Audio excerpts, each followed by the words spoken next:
Oh my God. But for the farm, this is a conversation I had on my last episode with my homie him. We was talking about the law of familiarity. And I was just gonna leave it at that. But I seen one of my homies who do music. He's a really popular person. And like he's like about to blow. Like for real, for real. And he was expressing on his story like how it kind of frustrated him how the people he know don't support him like people that don't know him. And then I had like told him, I said, bro, don't take it personal. Like this is just part of the process. It's the law of familiarity. Like the people who know you, they just have this idea of you, of and it's not their fault. These people might even love you and want to support you, but it's like they can't get past like where I went to school with you. Like we used to play football up the street. Like they just can't That's get facts. past you're just a person to them, right? And then when you come to people who don't know you, and you say I'm a superstar, and Yeah. then they see it and they hear it, and they're like, yeah, you are a Like no doubt. superstar. Yeah, Yeah, so yeah. they believe you because they don't know you as nothing else. So it's a law of familiarity, and I wanted to touch on that, and I wanted to ask you because you're from a lot of places, and you had to like maybe reinvent yourself or reintroduce yourself to a bunch of different people. Like, what has been your experience with the law of familiarity, especially with you doing music now? My experience, I think most people, at least like from Louisiana, are just really happy for me.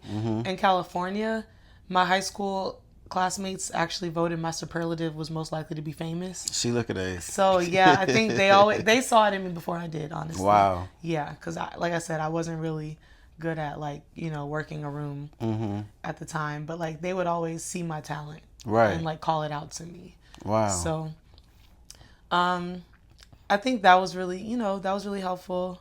But I think overall, like everywhere I've been like kind of an overachiever. So people just knew. Yeah, it's like my senior year of college is when most people found out I could sing. But the whole time I was there, I was a record breaking athlete, so I was already like Yeah, in the you was already spotlight. achieved, and yeah. Yeah. So they was like, well, I mean, she can do whatever. Like, Yeah, I mean they were shocked. Like they yeah. were shocked, and like some people were mad because they were like, "Why didn't you?" He said, why you ain't been? Tell me, we could have Yeah, been. because Yale is like a very musical school. Like Yeah. Oh everybody's very wow. talented. Wow. Like there's this group, they play cello.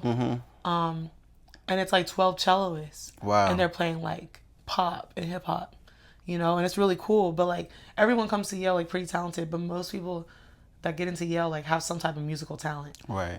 So like the whole time I was there, I was going to everybody's shows, just like enjoying the shows. Right. I didn't tell anyone I could sing. So it was like my senior year when like they found out I could sing, some people were like, Right. Right. Right. but it was kind of fun for me because it was just like, I'm going to just enjoy y'all's talent because some of my people would come out to my track meets, Right. and cheer me on. So I just felt content with, being cheered on there. And Yeah. like now, I like to cheer people on. So, Yeah. Yeah. Yeah. So back home, like now you're in Atlanta now.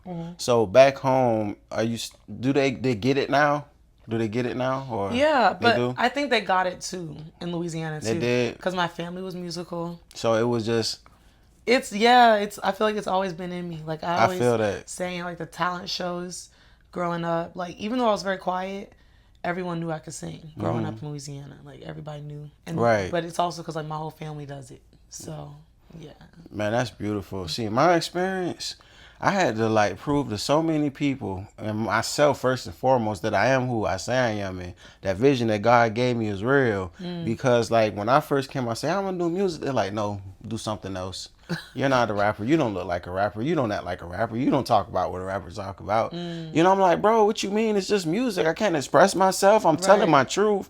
And it was so weird. I had a hard time getting people to even listen to me. But for the folks who did, I had I would probably say I'm not even exaggerating, like a 98% rating. Like if you listen, you was gonna like it. Yeah. But it was just getting people to listen was the hard part. Yeah. And it was like difficult. And I've experienced that a lot. And it's like I was breaking through so much, and I stayed in Savannah so long, breaking through the mold of that.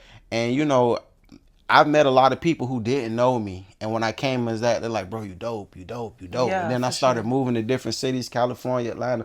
Everyone's like, you're dope, you're dope, you're a star, you're a star. And it's kept building me up, building me up. And then the beautiful thing about the law of familiarity for people who get like the adverse side of it at first, it's like when the people that know you get to see how you're affecting other people and see how other people perceive you, then that's when they get that pride. And they like, Yeah. yeah, I know. Yeah, I've Yeah. been new. Yeah, bro, we used to. And then they start to see you in that light once everybody else start to see you in that light. And I cannot stress enough that this is part of the process. And because like, I know a lot of people out here watching, a lot of creatives who going through their creative journey, pursuing their dreams. You're going to go into it thinking that the people closest to you are going to be the ones to support you. And that's not going to be the case. I mean, for a lot of people, it's not going to be the case. It's going to be the people that don't know you. But have grace and be patient because those people will come around. That's true.